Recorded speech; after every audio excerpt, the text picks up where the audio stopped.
Salam və vaxtınız xeyir olsun. Həkimsən verilişinə baxırsınız. Bir daha nəzərinizə çatdırım. Efirimiz hal-hazırda canlı yayımlanır. 012 497 46 25 studiyaya məxsus nömrədir. Mətanət xanıma da təşəkkürümü bildirirəm. Əlbəttə ki, bayram ərəfəsindəyik. Müxtəlif dadlı yeməklər və şirniyyatlar qəbul edirik. Bu, əlbəttə ki, özünü dəridə də bir üzə göstərir. Müxtəlif allergik səpkilər və s. Amma irəliləyən dəqiqələrdə əlbəttə ki, Məlahət xanım da qonağımız olacaq. Dəridə əmələ gələn problemlər və eyni zamanda kosmetoloq həkimimiz də olacaq. Hal-hazırda isə Nərgiz Klinikasının androloq həkimi Akif Mehrəliyevlə söhbətimizə başlamaq istəyərdim. Xoş gördük sizi, Akif doktor. Necəsiniz? Elhamdülillah. Xoş gəlmişsiniz. Əks cinsi nümayəndələrini də unutmayaq. Çünki güclü nəsil nümayəndələrdir və onlarda da müəyyən dərəcədə problemlər çıxır. Bu gün prostat vəzinin iltihabı prostatitlərdən danışmaq istəyərdik. Amma prostat vəzi haqqında müəyyən qədər informasiyamız olsa da bəzi insanlar istər oxuduğu məlumatlardan, istərsə də eşitdiklərindən, ətrafda olan həkimlərdən və ya getdikləri müayinə olduqları həkimlərdən eşidirlər ki, bəzən bunu yaşla əlaqələndirirlər. Amma bu əslində elə deyil. Nəyə görə elə deyil? Sizin dilinizdən işləyək, buyurun. Ümumiyyətlə, mən prostatitləri dövrümüzün bəlası adlandırardım kişi fərdlər üçün.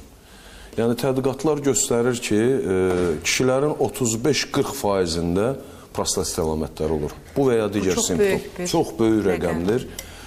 Bəzi tədqiqatçılar hətta 80%-ə qədər qeyd edirlər, amma mən daha real yanaşıram bu məsələyə. Mən də o şəxslərlə razıyam ki, 35-40%-də təsəvvür edirsiniz, 100 kişidən 35-də 40-da prostatit əlamətləri var, hansısa bir simptomu var.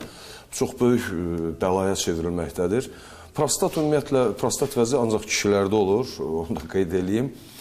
Spermanın həcminin təxminən 3-dən 1-dən biraz artığını hazırlayır prostat vəz. O ikisi ilə bənzər maye prostat vəzdə hazırlanır, ifraz olunur. Prostat sözü ümumiyyətlə qədim Yunan sözüdür. Proistanai. Proistanai, yəni irəli çıxan mənasında işlənir. Sidik hissəsinin altında yerləşmişdir. Sidik kanalı sidik hissəsindən çıxaraq, yəqin ki, bəzi dərman preparatlarının reklamında hörmətli televiziya tamaşaçılarımız görüb o şəkli. Sidik kanalı sidik hissəsindən çıxır, prostatın içindən keçərək gedir xaricə, cinsi üzvü vasitəsilə. Prostat vəzinin iltihabı dedikdə buna səbəblər həddindən artıq çoxdur. Birinci növbədə mən qeyd eləyərdim oturaq həyat tərzini. Mən həmişə özünüz bilirsiniz, ötən söhbətlərimizə də biraz zarafatyana cümlələr qatanam söhbətimə. Həmişə deyim kimi, yenə də təkrar edirəm, bizim evimizi yıxan bizim tənbəlliyimizdir. Yəni, pasif, adinamik, yəni pasif həyat tərzi, oturaq həyat tərzidir. Durğunluq yaradır. İkinci yerdə durur ekoloji amillər. Üçüncü yerdə durur cinsi kontaktların, cinsi əlaqələrin kontrolsüzlüğü. Yəni, bütün o belə deyək, etik mənəvi çərçivələr biraz son illər yuyulub, biraz genişlənib. Ona görə o kontrolsuz cinsi əlaqələrin sayı artır durmadan. Ona bax, bu da səbəb olur zöhrəvi xəstəliklər vasitəsilə, müəyyən infeksiyalar vasitəsilə prostatitlərin əmələ gəlməsinə. Dərmanların kontrolsuz qəbulu, ümumi kütləvi allergizasiya məsələləri. Bunlar hamısı cəm halında prostatitlərin əmələ gəlməsində böyük rol oynayan amillərdir. Prostatitləri iki yerə bölürük biz. Bakterial və abakterial, yəni infeksiya nəticəsində əmələ gələn prostatitlər və təmiz, belə kobud desək, təmiz prostatitlər. Prostatitlərin, prostat vəzinin ümumiyyətlə funksiyalarından danışanda mən 4 funksiyanı qeyd eləmək istəyirəm. Hörmətli televiziya tamaşaçılarımız da bilsinlər. Birinci yerdə onun bariyer funksiyası durur. Bariyer funksiyası dediyi iki şeyi anlamaq lazımdır ki, birinci sırf mexaniki bariyer funksiyası, yəni infeksiya sidik kanalına daxil olaraq prostat vəzi müəyyən bariyer funksiyası oynayır ki, yuxarı sidik yollarına keçməsin. Yəni infeksiya sidik hissəsinə, sidik axarlarıyla, yəni qoruyucu böyrək təbii ki, amma mexaniki. İkinci bariyer funksiyasını belə başa düşmək lazımdır ki, prostat vəzinin şirəsinin tərkibində immunoglobulin A, immunoglobulin G adlı peptidlər vardır və ağız suyundakı o antibiotika bənzər lizasin maddəsi prostat vəzində tərkibində, şirəsinin tərkibində vardır. Yəni, bunlar antibakterisi təsir edən maddələrdir. Yəni, bariyer funksiyanı belə başa düşmək olar. İkinci funksiyası onun motor funksiyasıdır. Burada da ikili məna var. Bir, sırf sidik ifrazı ilə əlaqədardır. Prostat vəzi həm vəz orqanıdır, həm də əzələli orqandır. Yəni, sidik hissəsinin sfinkterindən başqa, prostat vəzi də qeyri-təbii sfinkter rolunu oynayır. Bu sidik ifrazı bir də eyakulyatın, yəni spermanın orqanizmdən xaricə tullanmasında nasos funksiyası kimi, motor funksiyası, bu da motor funksiyasıdır prostat vəzinin. Üçüncü funksiyası onun sekretor funksiyasıdır. Yəni, prostat vəzinin şirəsinin ifrazı. Bayaq dediyim kimi, o spermanın 1/3-dən biraz artıq hissəsini onun şirəsi təşkil edir. Həddindən artıq zəngindir müəyyən maddələrlə. Birinci növbədə burada qeyd eləmək lazımdır. Glukozanı, fruktozanı, limon turşusunu, hansı ki bunların parçalanması nəticəsində spermatozoidlərin aktiv həyat fəaliyyəti təmin olunur o energetika hesabına. Ondan başqa mən həmişə zarafatla onu da qeyd edirəm ki, prostat vəzinin şirəsi bir mədənə bənzəyir. Olmayan element yoxdur. Yəni, misdən başlamış sinkə qədər, hətta gümüşə qədər müxtəlif mikroelementlər vardır prostat vəzinin tərkibində. Bu, bunun sekretor funksiyası. Ən önəmli funksiyalarından biri prostat vəzinin inkretor funksiyasıdır. Nədir o? Qana müəyyən hormona bənzər aktiv, bioloji aktiv maddələrin ifrazıdır ki, bütün orqanizmə təsir edir. Bunlardan ən çox öyrənilmişləri prostaglandinlərdir. Prostaglandinlər damar əzələlərinə, say əzələlərə genişləndirici dilatasiya deyirik. Biz boşaldıcı, relaks edici təsir eləyir deyə damarları genəldir. Siz təsəvvür eləyin, 45-50 yaşında bir insan, təzyiqə meyilli, arterial qan təzyiqi olan bir insanda əlavə də prostat vəzinin iltihabı yaranır, prostatit. Maddələrin mübadiləsi prostat vəzdə pozulur, prostaglandinin qana ifrazı azalır, bu da əlavə qan təzyiqinin artması, yəni qan təzyiqinə belə deyək də, kobud desək, stimullaşdıran bir amilə çevrilir. Prostaglandinin qanda azalması və infarkt, insult, hətta bəzi adamlar, yəni kardioloq da, nevropatoloq da məhdəl qalırlar ki, axı bu dərmanları sən qəbul edirdin, bu niyə? Elementar prostatitin hesabına, yəni prostaglandinin qana az ifraz olunması hesabına bəzən bu olur. Yəni belə şeylər də nəzərə alınmalıdır müalicədə. Prostat vəzinin iltihabında, prostatitlərdə adətən 3 mərhələ qeydə, alterasiya mərhələsidir. Yəni, o vəzcik, mikroskopik vəzcik hüceyrələrin zədələnməsi birinci mərhələdir. İkinci mərhələ proliferasiya mərhələsidir. Yəni, həmin o zədəli nahiyələrdən, hüceyrələrdən daha doğrusu, ifraz olunan o anormal, belə deyək ki, prostat üçün anormal olan maddələrin prostat vəzdə qan devranını pozmasıdır. Bax, bəla buradan başlayır. Deməli, hər şey prostat vəzinin morfologiyasına... Təbii ki, burada qan devranı pozulur, anatomik durğunluq yaranır. Bu da bir neçə il davam edir. Müalicəsiz xəstə, müalicəsiz fikir verməyəndə bu artıq keçir sklerozlaşma mərhələsinə. Yəni, həmin o iltihab olan nöqtələr, nahiyələr yavaş-yavaş başlayır vəz toxuması birləşdirici toxuma ilə, yəni çapıq toxuma ilə əvəz olunmağa. Bu da təbii ki, prostat vəzinin illərlə müalicə olunmadıqda tam sklerozuna gətirib çıxardır, hansı ki, bu da verir həm sonsuzluq, həm impotensiya, üzr istəyirəm sözümə görə, yəni disfunksiyalara, mənim sənətim elədir ki, bəzi sözləri, bəzi insanlar düz qəbul eləməzlər, o mənada üzr istədim. Yəni, bax, belə bəhalar vardır. Bir sual verəcəm. Ümumiyyətlə, hal-hazırda bizi dinləyən, əlbəttə ki, kişi kateqoriyası, hal-hazırda eks-cinsi nümayəndələri.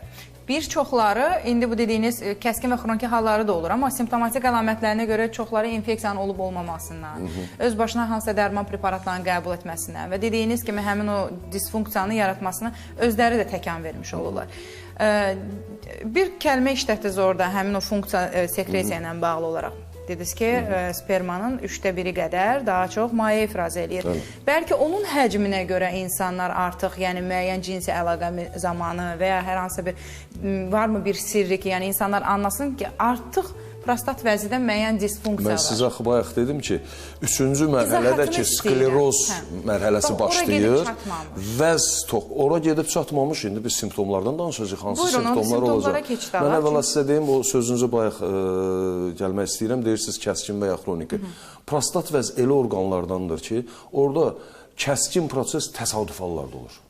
1000 prostatitli xəstədən bəlkə birində, ikisində kəskin ağrılar, qızdırma falan ola bilər. Səbəb? Adətən belə orqandır. Allah belə yaradıb bu orqanı ki, burada adətən kəskin proses olmur. Başlanğıcdan xronik forma. Xronik deyəndə bizim insanlar qorxurlar niyəsə. Xronik nə deməkdir? Yavaş gedişli. Yəni müalicə olunan şeylər də bunlar, bu vəziyyətlər. Yavaş gedişli, sürtük formada gedir.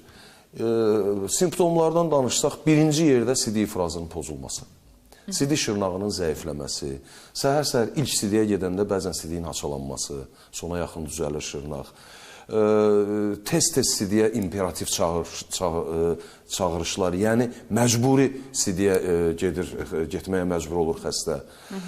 Bu, sidik ifrazı ilə bağlı. İkinci yerdə durur ağrılar. Ağrılar adətən aralıq nahiyəsində olur, yəni budların birləşən yerində xayanın kökü ilə, daha doğrusu cinsi üzvün kökü ilə arxa çıxacaq arasında olan məsafədə. Budun içəri səthində arxa çıxacağı anusa vurur ağrılar bəzən. Sancı, adətən çox hallarda sancıcı ağrılar olur. Sancır və keçir. Ona görə də yəni davamlı ağrılar olmur deyə çox insanlar buna fikir vermirlər. Üçüncü yerdə gəlir bu proseslər hamısı, yəni ilk başlanğıcdan mən növbə ilə bir-birini əvəz eləyən və ya artan tempdə, yəni ardıcıllıqla daha doğrusu deyirəm bunu ki, üçüncü, bunlara əlavə olunur cinsi əlaqənin erkən bitməsi. Bu, kişi psixologiyasına ondan da pis zərbə vuran ikinci şey mən tanımıram, yəni bizim sahədə. Cinsi əlaqənin erkən bitməsi həddindən artıq psixoloji baskı verir kişi beyninə, yəni psixologiyasına. Bu müalicəsiz davam elədikcə, o bayaq dediyim o skleroz məsələsi artdıqca, yəni çapıq toxumanın miqdarı artdıqca vəzdə libido, yəni həvəsin azalması başlayır. Ondan sonra ereksil disfunksiya başlayır, yəni zəiflik sırf. Yəni orada orqanlarda innervasiya edən sinirlərdə də iltihablaşma gedir. Bilirsiniz necədir? Qan dövranı pozulan yerdə artıq həm innervasiya pozulacaq, həm drenaj çətinləşir də. Yəni ki, qan dövranı ləngiyir. O zaman niyə bunu yaşla əlaqələndirirlər? Bu hər bir yaş dövründə mümkündür. Yaşla mən əlaqələndirmirəm qətiyyən. Mən bayaq dediyim... Androloqlar daha çox yaşla bağlayırlar. Çünki bugün cavan bir insandan soruşsaq ki, prostat vəzi hər hansı bir iltihabi proses var. Yaşım hələ o yaş deyil deyirlər. Yanlış məlumat. Bizim xəstələrin təxminən 55-60% 25-40 arasıdır. 25 yaşla 40 yaş arasındadır. Çox gənc yaşdır. Bəli. Kişi üçün çox gənc yaşdır belə fikirləşəndə. Amma əməliyyat olunanlar da həqiqətən haqq verirəm o insanlara. Yaşlı kateqoriyadır. Əməliyyat, mən sizə deyim, prostatit əməliyyat olunmur prostatit, yəni iltihab gedirsə. Yox, iltihab gedirsə. Əməliyyat olunur adətən xoş xassəli və ya çox təsadüf hallarda olan bəd xassəli şişlərdə. O hətta da gedir çatdırır da yaşla. Bəlkə ona görə deyirlər ki, yaşla bağlı problemdir, cavan yaşlarında. Biz bayaqdan hörmətli televiziya tamaşaçılarına niyə belə xırdalayırıq ki, yəni bu əlamətlərə fikir özündə görəndə təcili həkimə müraciət eləsinlər ki, xırda qayğılardan böyük bəlalar yaranmasın. Bilirsiniz, bir var qayğı, bir var problem, bəla. Bu məsələlər sonsuzluq da verir, prostatitlər. Ona görə cinsi zəiflik və sonsuzluq fonunda ailələrin dağılması, nikahların pozulması, doğumun aşağı düşməsi, doğum sayının, bunlar da artıq demoqrafik prosesdir, problemdir cəmiyyətimiz üçün. Bundan əlavə, həmin şəxslərdə o cinsi zəiflik fonunda, cinsi əlaqənin erkən bitməsi fonunda psixoloji müxtəlif nevrozlar əmələ gəlir. Bunlar artıq mən o cinsi zəiflik barədə ötən görüşümüzdə sizə səhv eləmirəmsə yadınızda demişdim, yadınızda qalmış olar ki, bu insanlarda o müxtəlif nevrozlar konfliktogen vəziyyət yaradır. Yəni, bu insanlar konfliktə meyilli olurlar. Bu da artıq sosial problemdir, demoqrafik deyil. Siz təsəvvür edin, ölkə kişilərinin 30-35-40% prostatitdirsə və onların haradasa bir 3-dən biri konfliktogen bir vəziyyətdədirsə, yəni nevrozu varsa, bu ölkə üçün nə böyük bir rəqəm olur. 300 min, 500 min, 400 min insan həmişə konfliktə meyilli bir vəziyyətdə. Bu artıq sosial problemdir. Ona görə də prostatitlərin prostatit probleminə çox ciddi yanaşılmalıdır. Onun diaqnostikası, müalicəsi, müalicədən sonraki nəzarəti. Bilirsiniz, bunlar son illər mən görürəm, nə qədər insanlar gəlir ki, çox üzr istəyirəm sözümü görə, tutdu qatıq tutmadı ayran üsulu ilə, get bunu at, bunu vurdur, bunu iç, Prostat vəzinin prostat vəz ümumiyyətlə baryer funksiyası yüksək olan orqanlardandır. Dərman olaraq belə çobud desək çətin keçir. Orada mikrosirkulyasiyanı gücləndirmədən əlavə üsullarla yenə çobud sözümə görə üzr istəyirəm, hörmətli televiziya tamaşaçılarından kilo ilə dərman təyin elə, xeyri yoxdur. O nəticəni ala bilməyəcək. Yəni mikrosirkulyasiyanı müəyyən fizioterapevtik üsullarla, müəyyən bitki yığımlarının, dəmləmələrinin tətbiqi ilə, yəni o mikrosirkulyasiya mütləq gücləndirilməlidir. Mən sizə demişdim, mən 30 ildən artıqdır yoga ilə məşğul oluram.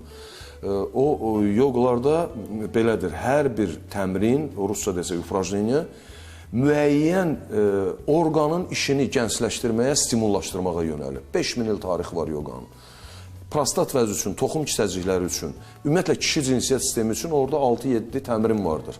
Mən onları tərcümə eləmişəm Azərbaycanca, Azərbaycan türkçəmizə necə deyərlər, qısa rəqsdən çıxartmışam, masamın üzərindədir. Bütün xəstələrimə hamısını onu verirəm və deyirəm, ömrünün axırına kimi səhər-səhər, sabah-sabah, üzr istəyirəm, səhər fars sözdür, sabah-sabah tualetə getdiyin kimi, üzünü qırxdığın kimi, səhər yeməyə yediyin kimi, bunu da Doktor, hər gələn gün verilişdə eləməlisiniz. kserokopiyadan bir neçəsini gətirin, burada da uşaqlara paylayaq da, nə olar ki? İnşallah, inşallah. Söz verdiniz. Növbəti verilişdə gözləyəcəm. Alo. Alo. Alo, Bəli. salam. Salam, hər vaxtınız xeyir olsun. Mən Qəhrəman, adım həkimimizi salamlayıram. Buyurun, eşidirik sizi. Demək, problemim nədir? Problemim, mən 44 yaşım var. 40 yaşında mən prostatda kalsinatlar var idi. 4 ildir müalicə olunan kalsinatlar getmir. Yəni, bilmək istəyirəm, həkim bu kalsinatların müalicəsi var mı, yoxsa yox? Çox sualınıza görə, zənginizə görə mən sizə konkret deyim ki, prostatit müalicə olunan xəstəlikdir. Amma bu angina deyil ki, kompres elədik, antibiotik qəbul elədik, soruldu, getdi. Bir kursa. Ümumdünya Səhiyyə Təşkilatının biz androloqlara, uroloqlara tövsiyəsi budur ki, biz xəstəyə nə deməliyik o bu arada? Xəstə özünü yaxşı hiss eləyə-eləyə yadından çıxmamalıdır ki, ən azı ildə bir dəfə bir neçə kurs müalicə olmalıdır. O, üzr istəyirəm, sadə sözümə görə belə biraz xalq... 4 il deyil müalicə alır, doktor. 4 il deyil, necə müalicə alır, mən onu deyə bilmərəm. Mən öz müalicəmdən danışıram ki, mən müalicəni kompleks aparıram. Kompleks şəkildə. Müalicələr nədən ibarətdir? Yogası, fizioterapiyası, bitki müalicəsi, antibiotik, yəni o tədqiqatlardan sonra. Üzr istəyirəm, doktor, məlumatı alaq. Buyurun. Deməli, dərmanlarla müalicə almışam, Başqa? fizioterapiya almışam, bu masaj, ondan istifadə eləmişəm, xeyri yoxdur. Yəni, kalsinatlar getmir. Dərmanlarla da müalicə alırsınız, masaj da alırsınız. Başqa? Bilirsiniz Sonra necə? fizioterapiya deyiliblər o. Fizioterapiya. Bilirsiniz... Demək olar ki, praktik cəhətdən hər şeyi... Söhbət nədən gedir? O masaj məsələsi belədir. Ümumiyyətlə, prostatitdə müalicənin birinci məqsədi prostatit olsun, ya bakterial, ya abakterial, yəni infeksiyadan və qeyri-təmiz prostatit olsun, fərqi yoxdur.